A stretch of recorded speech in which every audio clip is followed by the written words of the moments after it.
Hai, halo hardliners dimanapun berada, dari Sabang sampai Merauke, dari Miangas sampai Pulau Rote. Apa kabar Anda? Senang sekali rasanya kita bisa berjumpa, bisa basuh kembali tentunya dalam program kesayangan Anda, Dr. Talk.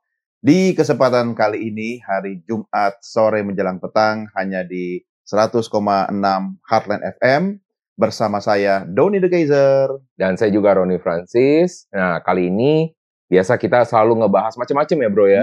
Tapi yang ini sebelum sampai kita masuk di dalam topik pembahasan, mau nanya dulu. Sebentar, gue mau nanya, kan selama kita siaran, lu selalu memperkenalkan diri bersama saya Roni Francis. Arti nama Francis itu apa coba? Wah, ini kayaknya program yang berbeda harusnya ya. Iya, tapi kan biar hardliner juga tahu.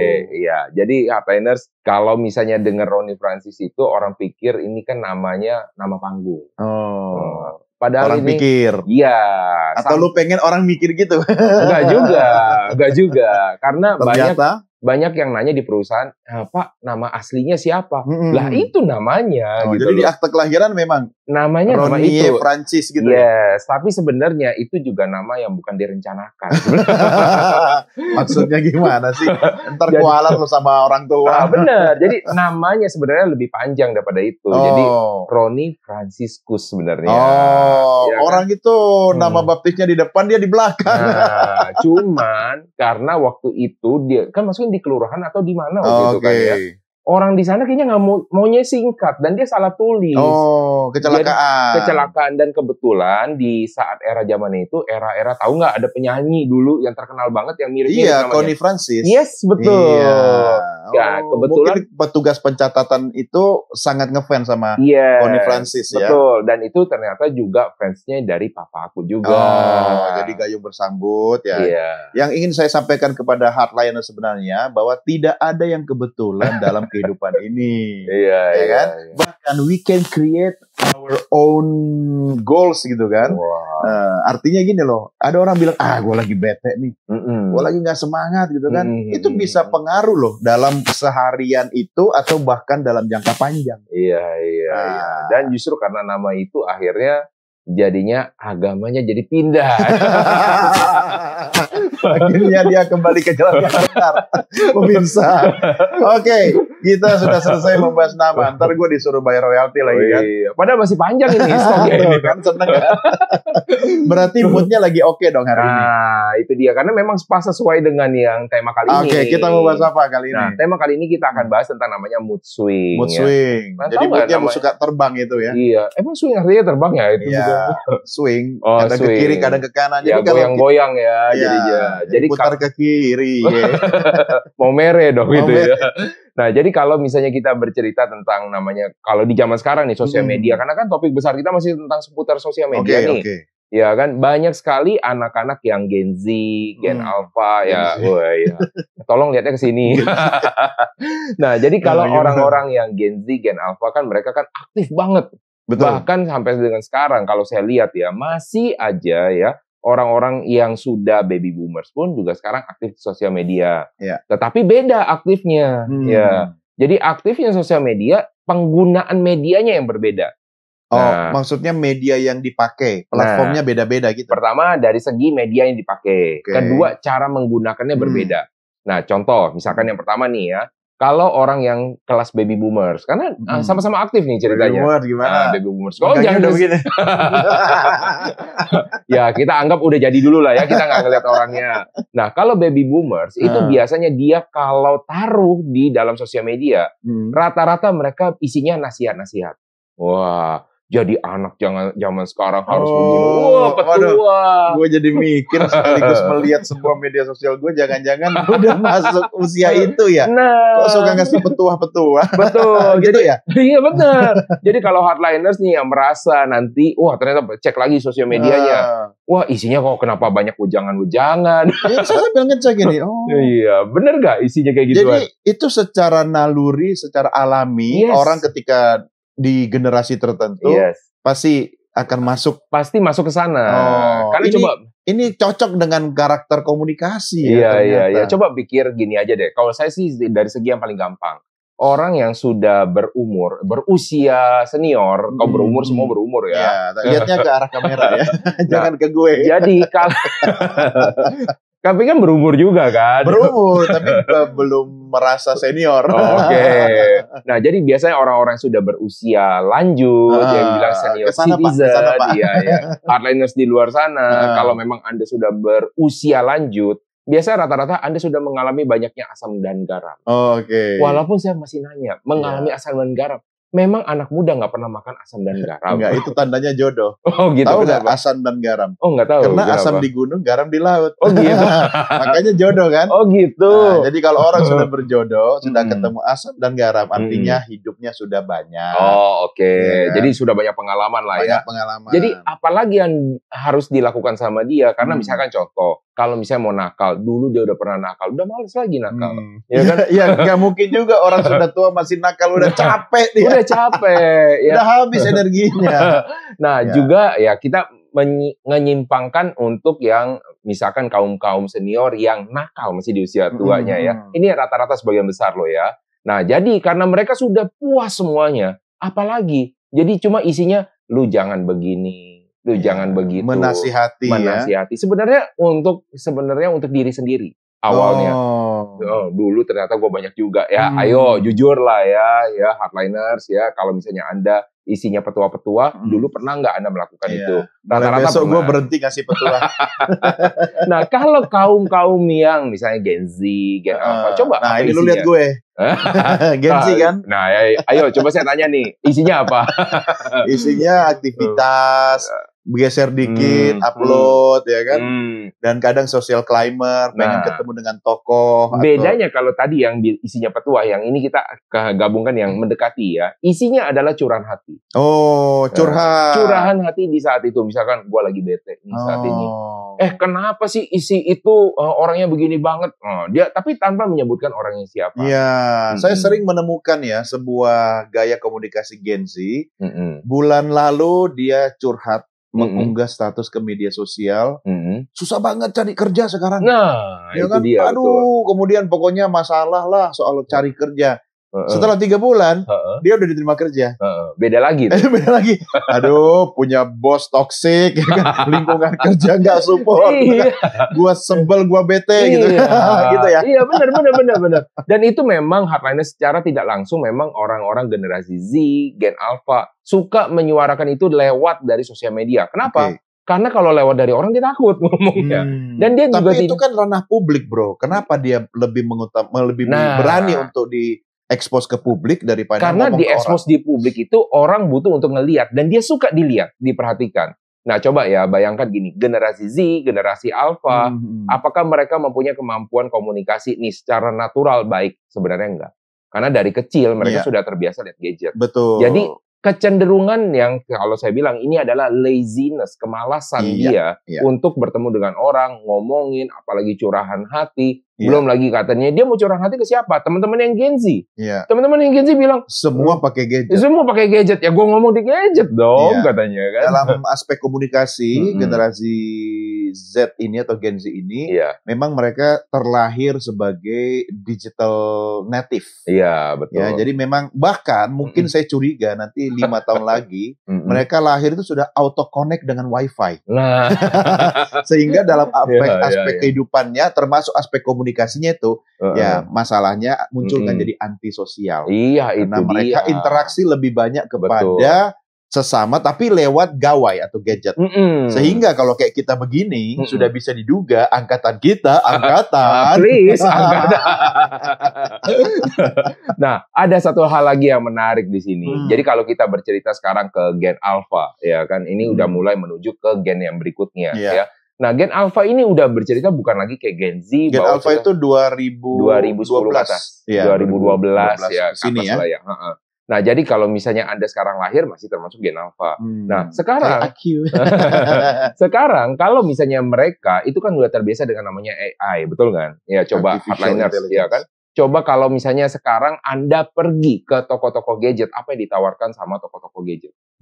Ditawarkan adalah AI apa yang bisa dimiliki dalam gadget tersebut, betul kan? Betul. Nah, Jadi AI ini adalah memegang peranan yang sangat penting. Bahkan ya ini saya belum cerita sampai teori konspirasinya nih ya. Oh, ada konspirasinya juga. Ada. Justru ini makanya sesuatu yang seru buat dibahas ya. Jadi orang itu akan lebih senang kalau misalnya dulu dia melampiaskan segala sesuatu lewat dari sosial media, dia cuma tulis. Lama nggak nunggu komentar? Lama kan? Lama. Habis itu udah komentarnya julid pula. Tambah sebel, iya kan? Nah, akhirnya bagaimana? Sesuatu yang bebas dari namanya julid AI. Kita tanya sama AI, gue lagi begini nih, ya kan? Halo, misalnya Google, saya lagi begini. Dia ngomong nanti begitu kan? Saya punya anak, gen alpha ya. Kadang saya lucu lihat. Soalnya gennya anaknya banyak. Ya makanya saya pertegas kan. Jadi anak saya yang gen alpha, itu dia kadang saya perhatiin dia ngobrol sama gawai kan. Oh, ngobrol, beneran kan? Ya dengan AI kan. Tapi hanya untuk hiburan. Jadi dia menceritakan sesuatu yang lucu-lucuan dan dia memang sengaja ingin mendapat respons. Ya kan? Akhirnya dia tertawa sendiri gitu. Iya, betul. Lama-lama saya pikir ini hanya untuk gen alpha. Sepertinya lintas generasi juga bisa ya? Sebenarnya bisa, karena AI itu kan diperuntukkan untuk semuanya. Tetapi yang paling mendekati dan paling menyukai dan dianggap paling suka dekat dengan mereka ya pasti Gen Alpha. Gen gitu. Alpha. Bahkan benar bro. Gen Z masih? Ya, Gen Z sebagian lah ya kalau saya lihat. Nah, bahkan anak saya juga gitu bro. Jadi minta dinyanyikan lagu, tolong dong ini buatin lagu. Katanya. Anaknya Gen Alpha, Gen apa bro? Gen Alpha juga, oke. Semua anak saya Gen Alpha. Gak enak nih kalimatnya. Ini maksudnya mau ngasih tahu gue, pemirsa anak saya itu dari beragam generasi. Iya. Tapi anaknya nggak mungkin generasinya silent generation, nggak mungkin dong. Enggak. Nah, jadi anak saya minta dinyanyikan lagu, dibuatkan lagu sama AI. Nah, kan bahkan nyanyian lagu yang dibuat sama AI. Nah, jadi itu. Bukan papanya yang harus nyanyi ya, AI yang harus nyanyi. AI yang harus nyanyi, lalebaynya juga bro, dari AI. Khawatir nggak bro, lama-lama tugas lu tergantikan semua. Apa-apa, bagus gue bisa cari duit dong. Nah, jadi kalau misalnya kita melihat, coba bayangkan nih bro Dengi ya, segala sesuatu dikerjakan oleh AI. Temennya adalah AI. Berarti temannya bukan manusia. Ya, dulu orang cuma mencurahkan. Jadi ya bedanya ya. Dulu ingin orang, nah ini pergeseran. Generasi baby boomers, kalau taruh di sosial media, isinya petuah, nasihat supaya orang lihat. Lu lihat di sini. Generasi berikutnya, generasi X, generasi milenial, tulis di situ supaya buat apa? Mock up-nya dia, showcase-nya dia. Generasi, mulai dari generasi Z, mereka tulis di sana untuk supaya melihat, supaya buat apa? Curahan hati mereka. Ya kan? Tapi Gen Alpha sudah tidak lagi taruh di sana. Taruh di sana, dia justru berpikir lebih banyak ke AI-nya. Justru coba lihat deh bro ya sekarang ya. Apakah generasi Alpha zaman sekarang ini sering tulis di sosial media? Enggak. Yang tulis itu apa? Gen Z. Gen Gen Alpha lebih cenderung berbicara dengan AI-nya. Mereka menggunakan AI-nya. Bahkan akun media sosial mereka itu malah tanpa unggahan ya. Betul. Dan yang kalau misalnya Anda perhatikan, followernya banyak. Ya. Dan sesama Gen Alpha. Iya, kalau diperhatikan, bahkan mereka pun kalau bisa, mereka mau tulis untuk sesuatu di sosial media, mereka tidak mau memunculkan mukanya. Pernah lihat nggak kalau misalnya foto ya membedakan generasi baby boomers dengan generasi alpha apa? Ayo, coba dari segi gaya lah. Baby boomers tuh foto nggak menghadap kamera bro. Nggak menghadap kamera? Iya, suka miring. Oh itu sebelum baby boomers ya? Enggak. Ya, tapi baby boomers juga menghadap kamera sama-sama. Ya. Kelihatan lah ya identitasnya. Ada gaya. Yang kalau baby boomers biasa gayanya formal. Kedua gayanya pakai jempol. Untuk gua enggak ya. Itu Om Awe ya. Halo Om Awe, Om Andri Wokso. Kalau foto ya jempol ya kan. Kalau generasi X dia akan lihat-lihat. Kita mau pakai apa nih? Sibuk nanya kita mau pakai gaya apa. Generasi milenial udah berbeda. Dia mempunyai gaya khusus. Contohnya langsung sarang heo. Iya kan? Kok aku kayak begitu ya? Berasa-berasanya kan? Dipaksa anak gue. Dipaksa anak-anak. Generasi Z beda. Coba lihat generasi Z. Kayak kalau misalnya foto kayak gimana? Justru yang kelihatan bukan dari untuk dari mukanya seperti bukan ini enggak. Tetapi justru muka ditutup dia tampilin apa gadgetnya. Coba. Iya. Kalau misalnya hardliners perhatikan, coba ya dari anak Anda yang mungkin dari generasi Z, ya kalau misalnya mereka lagi foto, cenderung kalau nggak ngadep belakang, yang dilihatin kaca, misalnya kayak gimana, mereka tidak ingin menampilkan muka, wajah. Pernah waktu itu kita mengadakan interview dengan generasi Z. Kenapa mereka melakukan hal-hal seperti itu? Ternyata mereka sendiri, walaupun kita bilang generasi mereka itu adalah generasi yang kita bilang yang cuek lah atau apa. Ternyata mereka malu, bro. Ya kan, mereka tidak seperti yang generasi baby boomers yang walaupun malu tapi bisa dipaksa, atau generasi X yang masih bisa menyesuaikan diri. Tapi mereka malu untuk menampilkan jati diri mereka. Maka mereka suka banget dengan AI yang bisa menampilkan avatar tanpa menampilkan wajah mereka yang secara langsung live. Iya. Saya bukan generasi itu, jadi merasa tidak ke situ. Gitu kan. Nah, sekarang kalau kita kaitkan dengan mood tadi, gitu kan. Bagaimana kita menganalisa dari ini, nggak mungkin semua generasi kita bahas ya. Kita fokus ke Z dan Alpha aja ya. Bagaimana mereka itu kemudian bisa menjadi cepat berubah moodnya gitu. Iya. Nah, kalau misalnya dari generasi Z, kita bisa memantau mereka lewat dari sosial media. Karena moodnya bisa dibaca dari medsos. Ya, mereka happy atau tidak. Yang paling gampang, pernah nggak ketemu misalkan di sosial media dia tidak ada tulisan apapun juga, hanya warna. Hitam gitu ya. Hitam, kuning, dan dia berharap apa di sana? Orang tanya. Oh, minta ditanya. Beda kenapa dengan sih seperti lampu? Hitam. Iya. Kenapa nggak bisa lagi ngetiknya? Minta iPhone baru dong. Kuota habis. Nah, jadi mereka bisa dibaca lewat dari sosial media. Sedangkan generasi Alpha tidak. Iya. Ini mungkin ada beberapa orang yang mungkin tidak setuju nih, bro, ya kan? Dia bilang generasi Alpha masih bisa kok mereka aktif di dalam sosial media, tetapi mereka menutupi itu semua dengan cara kayak gimana? Mereka mengubah mood mereka menanyakan kepada AI. Karena teman mereka adalah AI. Ketika mood mereka berubah, nah mereka akan seperti biasa lagi. Jadi tetapi pertanyaannya, apakah mereka berdua generasi ini ya karena mengalami namanya mood swing? Yes. Apakah mood swing mereka berbeda dengan generasi-generasi sebelumnya, generasi X, generasi milenial? Iya, dan mereka sangat cepat sekali untuk berubah. Dan kalau misalnya ditanya, lebih banyak happy-nya, yang cerianya, atau lebih banyak gloomy-nya, yang lebih banyak sedihnya? Ternyata mereka itu lebih banyak yang tidak puasnya. Ternyata. Nah, ini yang menimbulkan ya, kenapa generasi Z, generasi Alpha itu sangat akrab banget dan familiar banget di telinga kita mendengar mereka berkata tentang apa? Mental toxic, pengen healing. Ya kan? Karena memang mereka merasa bahwa wah, hidupnya kok kayak begini-gini aja dan cepat bosan, bro. Coba bayangkan ya, ada salah satu penelitian yang mengatakan bahwa tingkat fokus dari mulai generasi Z itu cuma 8 detik. Iya. Tingkat fokusnya, bayangkan dengan terlatih dengan media sosial yang cepat kan kontennya kan. Iya, bayangkan kalau kita mengadakan, dan ini akan ternyata merubah segalanya, mengubah dari segi apa, misalkan kalau kita kan di bagian untuk pelatihan ya, bro ya. Jadi kalau misalnya untuk generasi-generasi zaman dulu, ya ini kalau kita melatih, kita lihat dulu, oh ini orang-orangnya ini lahir tahun berapa, ya kan? Kalau memang dia generasi lama, dia bisa bertahan dengan sebosan apapun orang yang di depannya 40 menit. Dengan sebosan apapun. Generasi X dan milenial itu mulai berubah ya. Generasi milenial bisa bertahan sebosan apapun 10 menit. Tetapi kalau mereka 8 detik, Anda tidak bisa mempengaruhi mereka, tewas. Skip. Skip langsung, mereka keluar dengan alasan apapun juga. Dan mereka tidak, istilahnya tidak enakan ya. Jadinya mereka akan cuek aja kan keluar. Iya. Tanpa ditegur. Nah, itu yang saya alami di kelas. Jadi hardliners, perbedaan generasi menyebabkan seseorang yang berinteraksi dengan orang lain, khususnya misalnya kalau Anda pendidik, pengajar, itu harus mampu berusaha adaptasi cepat. Jadi mereka mungkin tidak memperhatikan kita lagi berbicara.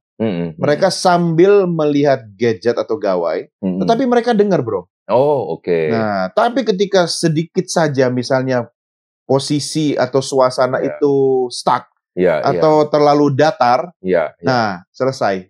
Jadi Anda kalau ingin menghadapi Gen Z, apalagi Gen Alpha, itu harus mampu menjaga moodnya atau mengikat emosinya dalam jangka panjang. Jadi memang cukup melelahkan kalau Anda beda generasi dengan mereka.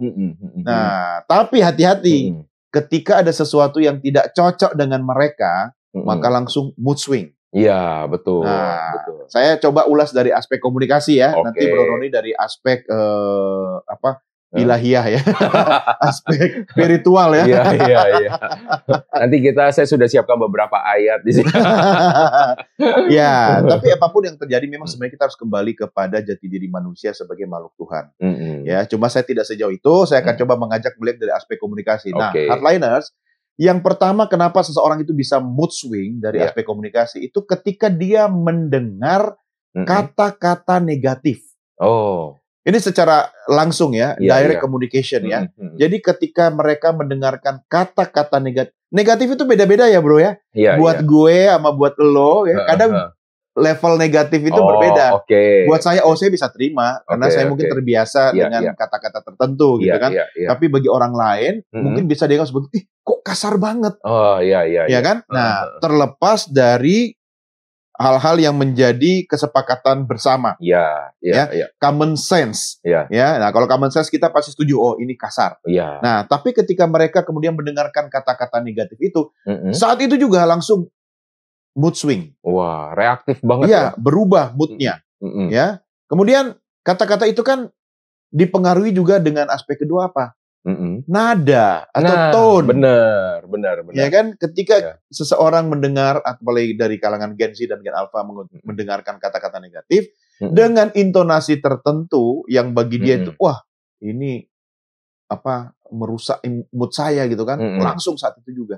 Dan mereka ekspresif kan. Jadi mereka langsung kelihatan. Kalau generasi kita mungkin masih bisa menjaga menjaga perasaan orang lain atau orang yang kita ajak bicara untuk agar dia tidak langsung bisa membaca, tahu kalau kita nggak suka.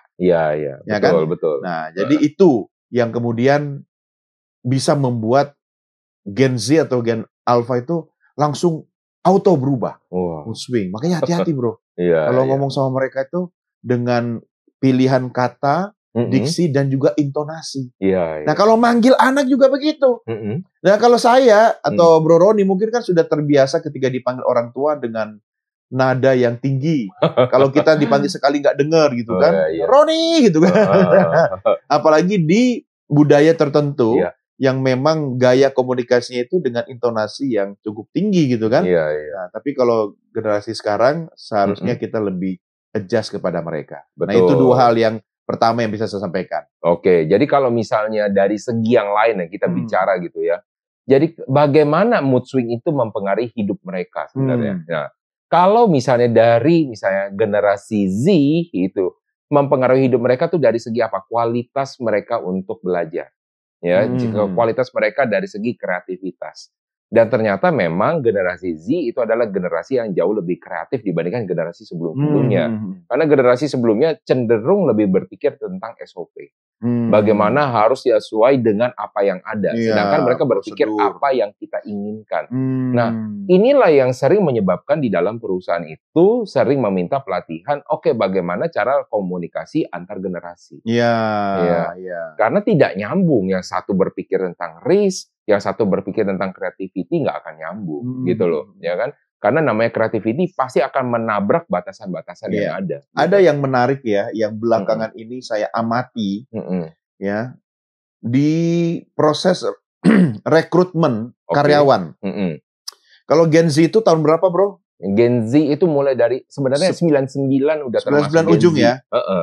Berarti ya taruhlah 2000 ya. Jadi 2000 ke 2025 kan 25 tahun. Tapi kan nggak mungkin orang umur 1 tahun jadi kerja kan? Iya, betul. Nah, mereka cara menyortir dan menolak Gen Z untuk melamar ditaruh batas usia. Dia tidak bilang Gen Z. Iya kan? Karena bagi beberapa korporasi atau perusahaan sepertinya kewalahan menghadapi karyawan Gen Z. Betul. Ya kan? Itu jadi betul mereka mematok yang lahir ya kan paling apa itu berarti paling muda ya? Tahun 2000 gitu. Dengan harapan yang lahir tahun 2001, 2002 tidak mendaftar. Atau ada juga saya lihat umur maksimal 25 tahun. Iya. Kan? Langsung itu terang-terangan. Langsung nembak gitu. Artinya apa? Ada beberapa masalah yang dihadapi oleh korporasi hardliners itu mereka sangat sulit berkomunikasi dengan staf atau karyawan dari generasi Z, Gen Z tadi. Sehingga ternyata miskomunikasi dalam sebuah korporasi itu dampaknya bisa besar, membahayakan korporasi. Iya. Dan ini juga yang terjadi di dalam dunia misalnya korporasi juga, dan juga di luar dari itu, di MLM, ya, kemudian di asuransi, ya. Jadi kita bisa melihat sekarang ini kalau kita lihat trennya, lebih banyak apa orang-orang di MLM dan juga di asuransi? Anak-anak muda. Nah, kenapa anak-anak muda? Karena mereka adalah orang-orang yang tidak ingin diikat. Nah, coba bayangin nih ya, mungkin Bro Doni dan juga Hardliners ya, saya pun juga mengalami hal seperti ini. Kita ingin merekrut karyawan, ya kan? Tapi kalau kita ingin membentuk seseorang, kita ingin membentuk sesuatu yang bagus, itu biasanya dengan cara apakah kita lembut dengan dia, atau dengan cara, oh ya dikasih kerjaan, terus dengan tekanan. Diasah dengan banyak tugas. Iya, karena kalau misalnya kita ingin mendapatkan batu mulia yang benar-benar bagus, itu diasahnya kan luar biasa. Dengan pressure, dengan tekanan. Sedangkan mereka sekali kena ditekan sedikit, keluar. Toxic. Iya, dan ini yang menurut dari saya cara-cara zaman dulu tidak bisa dipakai. Itu sebabnya banyak dari anak-anak atau adik-adik ya, adik-adik Gen Z kemudian lebih memilih untuk melakukan wirausaha, berwirausaha.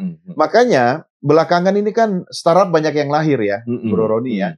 Kenapa? Karena itu sebenarnya banyak dipilih dan dilakukan oleh Gen Z. Betul. Nah, tetapi ketika mental mereka, fighting spiritnya, daya saingnya kurang, akhirnya banyak yang berguguran, ya kan? Waktu 5-10 tahun terakhir ini, Indonesia salah satu negara yang memiliki startup terbesar dunia. Ya, dan diisi oleh para Gen Z.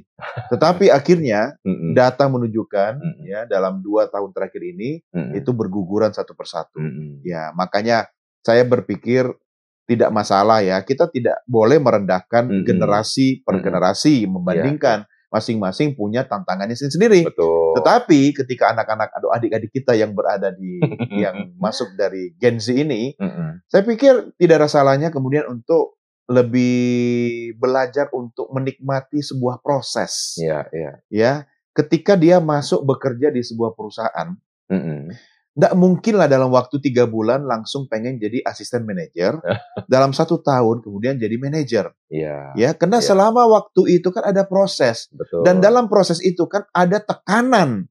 Nah, tekanan itu jangan dianggap sebagai sebuah toxic condition. Ya, karena tekanan itu sebenarnya untuk mendorong kita sampai batas di mana kita mampu melakukan sesuatu. Ya, kalau kita beli mobil misalnya, mobil merek tertentu, apa yang Anda lakukan? Bro Roni kalau beli mobil langsung pesen, telepon, langsung diantar ke rumah? Enggak kan? Ngapain dulu? Ya datang ke showroomnya, terus coba-coba, test drive.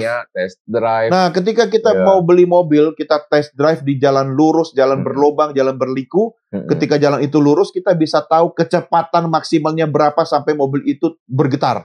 Ya kan? Oh, ternyata sampai 200 km per jam masih stabil.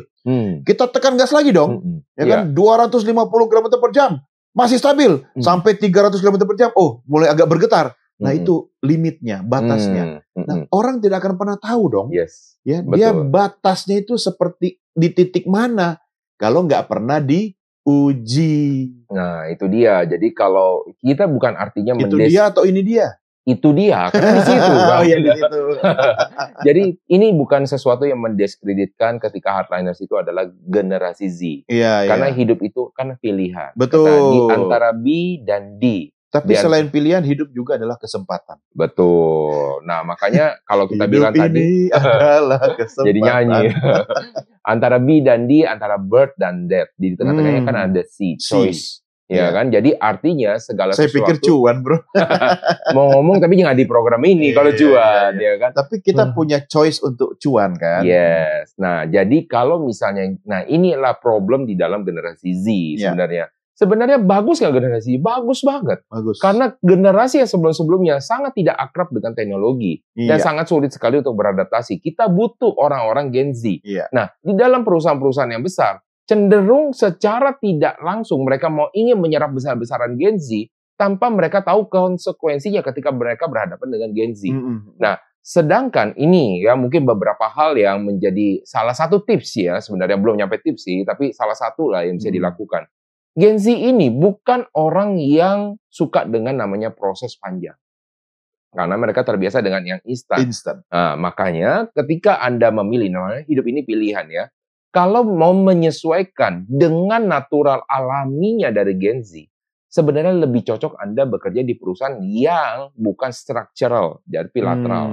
Ya, jadi istilahnya yang pendek, tetapi Anda bisa punya kerjaan banyak atau sesuatu yang spesifik tanpa dibatasi di goal, SOP, tetapi langsung kepada project. Dan mereka lebih cocok adalah project base untuk di awalnya. Sampai ketika Anda bisa mendapatkan sesuatu dari project tersebut, mereka mendapatkan namanya kedisiplinan, mereka mentok dulu di sana, mereka baru siap untuk di perusahaan besar. Karena kalau ini juga merupakan salah satu ego dari Gen Z. Gue pengen dong cepat sukses. Gimana caranya? Langsung di perusahaan besar. Masuk di perusahaan besar langsung gagap. Kenapa? Di perusahaan besar langsung penuh dengan namanya tekanan, tidak siap gitu loh. Ya, karena perusahaan besar sesuatu sudah fix. Ya kan? Anda sudah ada job desk-nya, apa yang harus dilakukan, harus dipatuhi. Iya, Anda harus mematuhi seperti layaknya militer sebenarnya. Akhirnya bikin usaha sendiri langsung jadi CEO. Iya, akhirnya keluar dengan dalih gua nggak cocok kerja. Padahal belum tentu. Ingat loh ya, tidak semua orang itu cocok untuk usaha. Nah, ini juga salah satu yang mungkin beberapa orang tidak suka dengarnya ya. Karena katanya lebih banyak pengusaha lebih bagus. Tetapi harus ingat tuh, tidak semua orang cocok jadi pengusaha. Kalau semua jadi pengusaha, yang kerja siapa? Nah, itu dia ya kan. Memang ada namanya rasio, memang ada harapan, tetapi kita harus bisa melihat dulu. Memang kalau rasio entrepreneur dengan non-entrepreneur di Indonesia itu masih jauh ya. Selisihnya kan. Masih 0, kok kalau dibandingkan dengan penduduk Indonesia. Artinya apa? Peluang itu masih ada, masih besar. Tapi ketika Anda memilih untuk menjadi seorang entrepreneur, pengusaha, bukan cuma title, gelar, atau pangkatnya yang Anda dapatkan. Yang penting apa? Mental. Ya, sering saya diskusi dengan beberapa pengusaha ya, Hardliner dan Bro Roni. Ketika komunitas CEO kumpul, sebenarnya mereka tidak melihat jabatan CEO-nya. Tapi karakter, kapasitas, dan mental orang itu layak sebagai seorang CEO. Nah, jadi menurut saya itu bagus. Karena dia tidak akan melekat pada jabatan. Nah, tapi kalau dia sudah punya mindset dan mental chief, ya kan, sebagai leader, ya, bahkan teman saya kan mengatakan CEO itu apa sih? Bukan Chief Executive Officer. Chief Everything Officer, ya kan? Itu kan sama dengan pengusaha, artinya apapun diusahakan gitu kan. Nah, untuk membangun startup atau bisnis, dia harus punya mental seperti itu. Nah, saya percaya ketika mental itu sudah dimiliki, dia bisa lebih panjang jalannya. Nah, itu dia. Jadi sebenarnya yang apa sih yang dibutuhkan sama Gen Z dan Gen Alpha? Ya balik lagi, kita butuh namanya kemampuan soft skill. Problem solving. Kalau kita bilang butuh nggak yang namanya technical skill? Problem solving, soft skill. Kenapa jadi problem solving? Ya itu juga, tapi tidak sesuai dengan konteks soft skill tadi Anda katakan. Jadi kalau misalnya ini tentang namanya soft skill. Sebentar, itu salah satu masalah di generasi saya. Kenapa? Gampang lupa. Jadi kalau bukan Gen Z dong. Kalau Gen Z konsentrasi singkat ya kan, kalau generasi saya suka cepat lupa. Makanya saya mencatat. Ya kan? Nah, karena saya tahu kekurangan atau kelemahan saya itu kalau sudah untuk sesuatu yang banyak, saya harus mencatat biar tidak lupa dan biar fokus kembali kepada laptop. Gitu. Kembali ke laptop lagi. Kalau enggak, sekarang kembali ke handphone. Nah, balik lagi ke tadi ya. Jadi kalau misalnya tentang namanya soft skill, kenapa itu yang harus lebih diutamakan, terutama di dalam sekolah? Itu menurut saya pribadi. Karena communication skills itu salah satu soft skill loh. Iya, karena kalau kita berbicara namanya technical skill, apa sih yang nggak ada di YouTube? Semua bisa dipelajari ya. Semua bisa, bahkan bisa mulai dari mana deh? Kalau kita bercerita, mulai dari hal-hal yang remeh-temeh, misalnya kita bilang apa bersihin jendela, ada kok. Betul. Gimana cara bersihin jendela? Gimana cara bersihin untuk keyboard? Misalnya apa? Ada semuanya. Bahkan menurut saya itu bukan cuma soft skill, bro. Itu adalah life skill. Yes. Kita kadang lupa ya, tidak diajarkan life skill. Makanya saya tanda petik memaksakan ya. Jadi kalau anak-anak saya kemudian nonton, menyaksikan program ini, ya sebenarnya papi punya rencana buat kamu. Kenapa saya tanda petik mewajibkan mereka melakukan beberapa aktivitas rumah? Karena itu membuat kebiasaan. Life skill-nya ya. Rutinitas akhirnya menjadi pengulangan menjadi kebiasaan menjadi karakter. Contoh membersihkan tempat tidur, membersihkan rumah, membersihkan halaman, menyapu, ngepel, cuci piring sendiri. Itu soal tanggung jawab. Ya kan, meski mungkin di rumah ada asisten rumah tangga yang membantu, tetapi dia harus diajarkan karena dia nanti akan hidup mandiri. Ya kan, sampai mungkin suatu saat saya pernah bilang, ya kan, kamu tidak akan sepenuhnya, tidak selamanya hidup sama papi mami. Ya kan, one day you will create your own family gitu kan. Jadi ya mereka harus belajar soal itu. Dan menurut saya kenapa saya mampu? Karena generasinya berbeda. Saya masih bisa sabar melakukan pengulangan itu. Tapi mereka kan tidak sesabar saya. Betul. Nah, jadi kadang-kadang itu mereka untuk melakukan itu harus selalu diingatkan. Terus-menerus. Kalau zaman saya dulu, mungkin 1-2 kali dikasih orang tua, saya ingat terus. Dan saya ulang gitu kan. Kalau anak-anak saya mungkin berbeda. Ya di generasi yang Gen Z ke sini gitu kan. Nah itu ternyata harus rajin-rajin kita ingatkan, bro. Betul. Karena mereka juga bukan orang yang suka dengan sesuatu yang sifatnya pengulangan. Pengulangan, rutinitas, nggak suka. Nah itu yang saya katakan tadi, 2 hal itu. Saya katakan dengan yang ketiga. Ketika kemudian kita mengingatkan Gen Z dan Gen Alpha untuk melakukan sesuatu, tapi dengan gestur, ya. Tadi kan kata-kata negatif, kemudian dengan intonasi, sekarang dengan gestur yang negatif. Ya, misalnya kita mengasih tahu, ya, tapi muka kita nggak enak dilihat. Ya, makanya kan mereka nggak suka ditegur atau dimarahin. Coba Anda saksikan Hardliners, kasus-kasus yang viral di sekolah.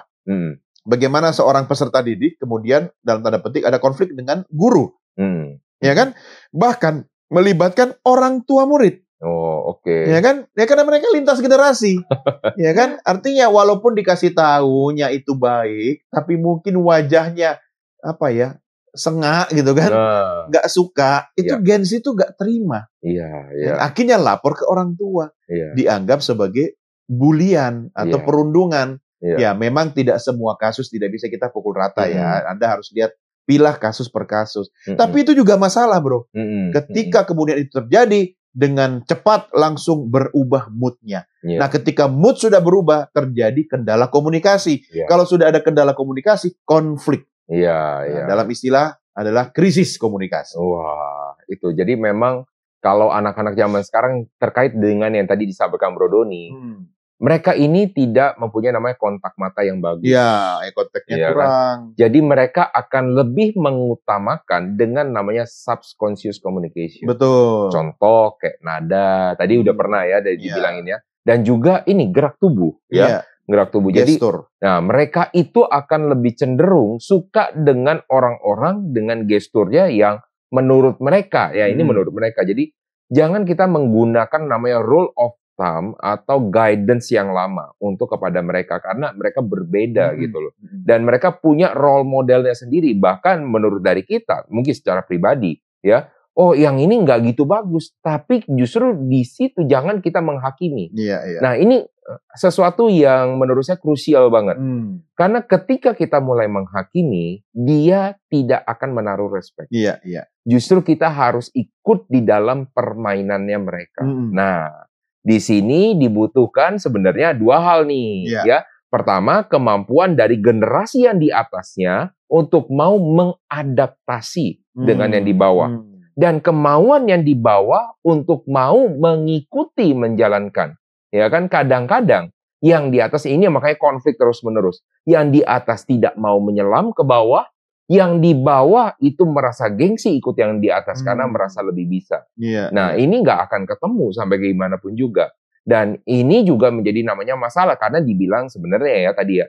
Maka bahasanya bagus sebenarnya, ini juga harusnya diganti ya. Apa? Soft skill menjadi life skill. Life skill. Iya kan? Karena kalau dibilang soft ilmu skill, hidup ini, bro. Wah, itu sesuatu yang nggak penting, soft doang. Ya, kalau kan? soft skill itu kan seperti puding, iya, agar-agar, yang lembut-lembut kan. Iya, bayangan saya tadi mochi. Wah, ini kayaknya udah jam makan nih. Tapi life skill itu penting menurut saya. Dan ini merupakan otokritik ya buat kita juga sebagai seorang pendidik, pelatih pelatih dan pengajar, kita kadang fokus pada hal-hal teknikal, ya. Nah, sementara mereka nanti ketika kemudian dalam kehidupan nyata itu kan tidak hanya memerlukan selembar kertas pengakuan, ya, apakah itu sertifikat atau ijazah, tetapi bagaimana mereka berinteraksi dengan orang lain itu butuh soft skill tadi, yang kalau kita sepakati kita kembangkan menjadi life skill. Nah, bagaimana bisa orang yang kemudian antisosial bisa hidup dalam komunitas sosial? Bagaimana bisa orang yang setiap hari dari mata terbuka sampai tertidur itu lebih aktif menggenggam gadget, gawai, dan berkomunikasi secara digital? Sementara bekerjanya di tengah-tengah manusia, ya kan? Tapi kan saya orang IT, saya kan orang digital, betul. Tetapi kan dalam proses itu dia harus menghadapi orang lain, ya kan? Nah, kadang lucu ya saya melihat di tempat saya beraktivitas juga. Oh, ini satu kubikel ini isinya Gen Z semua. Ya, mereka ngobrol, bro. Tapi chatting. Malah bersebelahan. Nah, sementara saya ketika ingin melakukan sesuatu, saya berjalan cari ke ruangan orang. Ayo ngobrol yuk. Dari situ terlihat sekali apa gap atau generation gap dan communication gap. Ya kan? Nah, dan berasa nggak gini, bro? Jadi kalau misalnya ada Gen Z dipanggil, ya kan, dan mereka lagi kerja gitu, mereka jawab, tapi mereka nggak ngelihat. Nggak lihat. Terus si atasannya marah. Kalau misalnya orang diajak ngobrol, tuh kamu lihat orangnya. Jawab sih, tapi jawabannya apa? Kan udah gitu kan. Kalau dulu saya jawab, langsung pasti rotan itu. Harus menjawab iya. Generasi saya, bro. Waktu saya pernah ditegur sama oma saya. Karena waktu saya jawab, langsung rotan. Tahu sendiri kan, oma-oma zaman Belanda kan. Oma saya juga oma Belanda lagi. Jadi mesti etika tuh yang paling utama lah ya. Etika atau menurut saya kan itu bagian dari attitude ya. Nah, makanya kecerdasan tingkat untuk buat kita menghitung namanya orang ini intelek atau kagak itu berbeda, ya kan? Kalau zaman dulu patokannya selalu IQ. Makanya yang selalu dites adalah IQ-nya berapa. Ya kan dulu. Dulu ngetes IQ. Ada. Berapa IQ-nya, bro? Nanti kalau saya ngomong gak enak. Sampai 200 nggak? Enggak lah. Enggak. Saya juga enggak. Memang di bawah 100? Enggak dong. 130 sampai 40. Ya, betul. Standar lah ya. Nah, itu yang membuat kita tetap hidup sampai hari ini. Kan tergantung pakai ukuran apa kan. Iya, benar. Terus yang kedua, berkembang lagi. Waktu itu ada bukunya dari Daniel Goleman, istilahnya emotional intelligence. EQ. EQ, ya kan? Orang mulai tuh di korporat emotional quotient kemana-mana lah, ya kan. Sekarang ini bergeser lagi dengan bukan EQ lagi yang paling utama. Itu cuma emosi, tapi EQ. Adversity quotient. Bagaimana dia bisa menghadapi namanya kesulitan. Karena kebanyakan orang, nah ini yang makanya dibilang generasi strawberry. Ketika ketemu dengan sesuatu masalah, udah langsung. Kan? Generasi strawberry itu tampaknya berkilau, tetapi lembek ya. Jadi langsung bilang saya nggak bisa. Udahlah, kayak hidup ini susah, ya kan. Nah makanya. Tapi strawberry juga enak sih, bro. Iya, kalau buat makan. Nah makanya nggak heran. Jadi kalau kita melihat, kan Bro Doni tahu lah ya. Kalau soal datanya ya. Berapa banyak sih orang sekarang yang bundir, kan? Dibandingkan orang zaman dulu. Kayaknya sesulit apapun orang di zaman budak pun ya, nggak ada yang pengen bundir. Ya kan? Zaman sekarang bukan zaman perbudakan. Kok banyak yang bundir? Sebenarnya memang bukan zaman perbudakan, tapi kita diperbudak oleh teknologi. Hati-hati ketika kita tidak mampu mengendalikan teknologi, maka teknologilah yang akan mengendalikan kita. Ya. Saya pernah menyampaikan juga di program Dr. Talk bahwa waktu screen time ya kalau Gen Z sekarang bilang screen time Gen Z itu 8,5 jam per hari. 8,5 jam per hari kalau dibagi 3 dengan tidur dengan aktivitas itu sepertiga ya, bro ya. Betul. Anda bisa bayangkan artinya hidup kita itu kalau memang kita tidak bekerja di dunia digital yang menggunakan gadget atau gawai, maka sesungguhnya kita sudah dijajah oleh teknologi. Jadi seperti kata Bang Napi, waspadalah. Nah ini justru yang banyak sekali hal-hal yang waktu itu saya pernah sampaikan juga di kementerian waktu itu. Bagaimana pendidikan yang seharusnya dilakukan kepada anak-anak kita.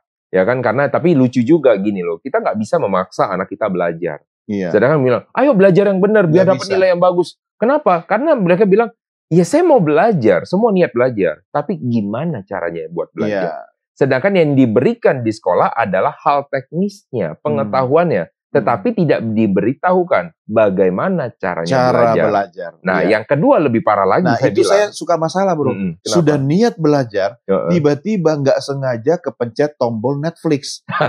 Nyala gitu kan. Langsung berubah, distract ya. Nah, yang kedua, makanya akhirnya waktu itu waktu itu terjadi perdebatan, bro. Saya bilang apa? Yang kedua yang lebih parah adalah ketika kita yang pertama bilang belajar tapi dia cara belajar tidak bisa. Yang kedua adalah orang disuruh mengajar tetapi dia tidak tahu cara mengajar. Iya kan? Iya. Jadi jangan bilang gara-gara dia punya titel sebagai seorang guru. Dia punya titel sebagai seorang pendidik, dia pasti mengerti cara mendidik. Enggak loh. Belum tentu. Ya, karena apa yang dia pelajari. Makanya ada sekolah guru, sekolah mengajar. Tapi tahu nggak bagaimana namanya kurikulum itu bisa ada? Dari mana? Dari pembelajaran masa lampau. Ya kan? Artinya ketika dia sudah jadi kurikulum dan dia belajar, itu dia belajar tentang generasi sebelumnya, bukan generasi saat ini. Nah, makanya yang diperlukan apa? Belajar untuk adaptasi. Maka diperlukan adalah pembelajaran terus-menerus. Nah, kebanyakan orang nggak mau. Coba tanya gini, bro. Saya nggak tahu nih kalau misalnya di tempatnya Bro Doni kayak gimana. Tapi kalau misalnya di pelatihan saya suka nanya di peserta.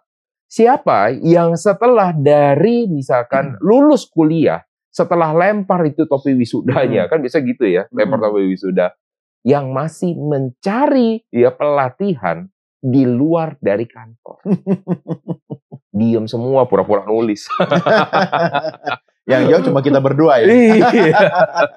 Iya, karena mereka merasakan gua udah bebas. Gitu selesai dong tugas belajar. Dan itu pun dianggap sebagai sebuah kewajiban ya. Iya, dikasih tuh sertifikat ke orang tuanya beres katanya. Tinggal minta, oke, tolong ini ganti sertifikat jadi akte nikah. Gimana? Yang penting nggak bisa disekolahin di bank gitu kan. Saya jadi ingat, saya juga dulu seperti itu. Artinya ketika saya tanda petik wajib sekolah gitu, belajar gitu kan. Nilai saya itu sebenarnya IPK saya waktu S1 nasakom, bro. Nasib 1 koma. Beneran? Karena sudah sibuk kerja. Tapi bukan berarti saya tidak menguasai ilmunya ya. Buat saya kuliah saya waktu itu hanya konfirmasi keilmuan yang saya dapatkan di lapangan. Tapi ketika saya studi lanjut ambil S2, IPK saya 4. Kenapa? Karena kesadaran. Saya pikir karena dosennya takut. Ya, salah satunya saya PDKT ke dosen. Saya sering gratifikasi bawain makanan. Loh, itu kan soft skill. Iya, benar. Bagaimana saya bisa mendapatkan istri saya? Itu soft skill. Merayu calon mertua yang galak. Ilmunya nggak masih diajarkan. Dengan martabak bawain ke mertua. Iya, zaman itu saya nggak tahu zaman sekarang ya. Karena kan saya nggak mungkin kawin lagi kan. Jadi itu yang saya dapatkan. Kalau terbersit kayaknya punya dia. Kalau laki-laki hardliners itu cuma ada keinginan tapi keberanian tidak ada, ya kan? Itu laki-laki. Makanya saya kaitkan dengan statementnya Bro Roni tadi itu. Yang keempat dari aspek komunikasi, mereka ini Gen Z dan Gen Alpha khususnya itu sangat jarang untuk komunikasi terbuka atau bahasa gaulnya curhat. Ingat ya, curhat itu ada batasnya. Jangan kebablasan, semua kita kasih tahu. Akhirnya bisa dijual sama orang lain. Paling sebel ngobrol sama orang. Jangan bilang siapa-siapa ya. Tenang, aku nggak akan ngomong siapa-siapa. Tapi dia ngomong ke 3 orang. Di akhir cerita itu dia bilang, jangan ngomong siapa-siapa ya. Orang yang kita kasih tahu itu ngomong begitu juga. Dengan ujungnya, jangan bilang ke siapa-siapa. Akhirnya 1 RW tahu. Nah, menurut saya, jangan terbiasa curhat ke AI. Jangan terbiasa curhat ke teknologi. Karena bagaimanapun canggihnya teknologi itu, masih lebih bagus manusia. Ada sentuhan jiwa dan hati. Ya, kenapa? Manusia makhluk sosial. Dia tidak akan bisa lepas dengan manusia lain. Jadi kita perlu melatih kepekaan sosial kita, khususnya kita ke anak-anak kita. Nah, jadi Bro Roni jangan juga ngajarin anak untuk tidak antisosial, tetapi di rumah sibuk juga main handphone. Itu dia. Karena mereka akan melihat anak-anak itu hardliners bukan pendengar yang baik, tetapi peniru yang ulung. Super sekali, saudara-saudara. Nah, itulah yang kadang-kadang suka ceritanya sedih nih, bro ya. Jadi aku sedih. Karena untuk tujuan seperti itulah kadang-kadang jadi kita mengorbankan waktu kita ketika lagi di rumah, akhirnya tidak bekerja sementara dan menunggu mereka tidur baru kerja, Iya, supaya betul. kita ada punya namanya quality time dengan mereka. Makanya saya selalu tidur di atas jam 12 karena baru bisa melakukan mengerjain PR, misalnya bikin materi. Kalau anak-anak sudah tidur. Ya, itu dia. Dan kalau di hari sekolah lumayan sih, jam 9 pas sudah tidur. Tapi kalau hari Jumat, wah, sampai malam itu ya. Iya, panjang. Iya, katanya waktunya bergadang. Iya. Oke, kita nggak bisa begadang juga di program karena kita harus tutup dengan tips ya. Kalau dari Bro Roni apa tipsnya nih? Tipsnya itu bukan TV kan ya. Bukan. Oke, saya akan tutup dengan namanya tips yang walaupun tipis-tipis ya. Jadi untuk mengatasi namanya tipis-tipis nggak kering kan, bukan tipker ya. Bukan dong. Jadi untuk generasi Z dan juga generasi Alpha, kalau misalnya Anda mengalami namanya mood swing, ya percayalah bahwa itu sebenarnya adalah sesuatu yang wajar untuk Anda gitu loh. Karena memang Anda dari natural alamiah ketika Anda lahir, memang Anda sudah akrab dengan namanya gadget atau gawai. Nah, jadi untuk mengatasi namanya mood swing tersebut, Anda belajar life skill-nya tadi. Karena life skill belajar, contoh yang paling mudah untuk tentang namanya life skill adalah kedisiplinan. Disiplin adalah melakukan satu hal terus-menerus, di balik suka dan tidak suka. Anda harus terus melakukan. Itu namanya disiplin. Dan itu adalah yang paling sulit. Kalau Anda boleh memilih seluruh soft skill yang ada, belajar satu hal dulu, disiplin. Nah, setelah Anda mempunyai nama disiplin, Anda bisa belajar hal-hal teknis lainnya. Seperti contohnya, Anda belajar misalkan untuk public speaking, Anda belajar tuh bisa. Nah, kalau misalnya Anda mempunyai nama kedisiplinan, Anda belajar untuk hal-hal teknis lainnya, itu akan memudahkan Anda. Ya, Anda belajar untuk hal-hal apapun akan menjadi sangat-sangat mudah. Yang kedua, ya, jangan terpengaruh dengan lingkungan dan juga ya terbawa karena generasi. Kan gue emang Gen Z, gue orangnya begini. Karena Anda tidak akan berkembang kalau Anda hanya berkata seperti itu. Jadi Anda harus bisa keluar dari namanya comfort zone. Dan yang terakhir, yang ketiga adalah miliki keinginan yang lebih besar untuk menjadi lebih baik. Karena banyak Gen Z yang cuma bicara bahwa saya ingin mengalir seperti ini aja. Kedepannya bagaimana kita lihat apa yang ada. Nah, ini yang menjadi seseorang itu tidak akan berkembang. Nah, semoga nanti Gen Z dan Gen Alpha ya, cucu-cucuku ya nanti akan jadi cucu juga kan ya, akan menjadi sesuatu generasi yang lebih baik lagi dan bisa nanti bermanfaat buat orang banyak. Begitu kalau dari saya. Terima kasih Kungkung. Kalau saya senada dan sejalan dengan apa yang saya sampaikan Bro Roni, tetapi tentu dari aspek komunikasi yang pertama, mari kita sama-sama pelajari pertajam kemampuan komunikasi asertif. Artinya tidak salah dan tidak memalukan kok kalau kita belajar mengungkapkan perasaan. Perasaan itu macam-macam ya bro ya. Marah, senang, sedih, susah gitu kan. Tetapi tentu dengan batas-batas tertentu. Ya, jadi jangan juga asal diumbar. Nah itu yang pertama dan itu bisa dilatih. Dan yang kedua, pilihlah media yang tepat untuk berkomunikasi. Media itu bisa gawai, platform, aplikasi, termasuk teman yang tepat untuk berkomunikasi. Hati-hati ketika Anda salah memilih teman, hardliners, khusus buat Anda dan anak-anak Anda, maka mungkin responnya tidak sesuai yang Anda harapkan. Kalau Anda salah memilih teman, Anda mendapatkan feedback kasar, gestur yang negatif, intonasi yang tinggi, tentu bukan yang menjadi baik, malah Anda jadi harus sering ke rumah sakit karena Anda kena hipertensi. Bahaya ya. Jadi bijaklah dalam bermedia sosial, bijaklah dalam memilih lingkungan pergaulan, dan bijaklah dalam berkata-kata. Mudah-mudahan Anda tidak kena penyakit apa? Tema kita? Mood swing. Oke, hardliners. Tidak terasa, kita harus berpisah di kesempatan kali ini. Tapi jangan lupa, kita tentu akan selalu berjumpa setiap hari Jumat sore menjelang petang, pukul 15.00 waktu Indonesia Barat. Tentunya hanya di 100,6 Hardline FM. Kita berpisah. Sampai di sini saya Doni The Kaiser dan saya Roni Rohjis. Kami berdua mengucapkan sampai jumpa. Sampai jumpa.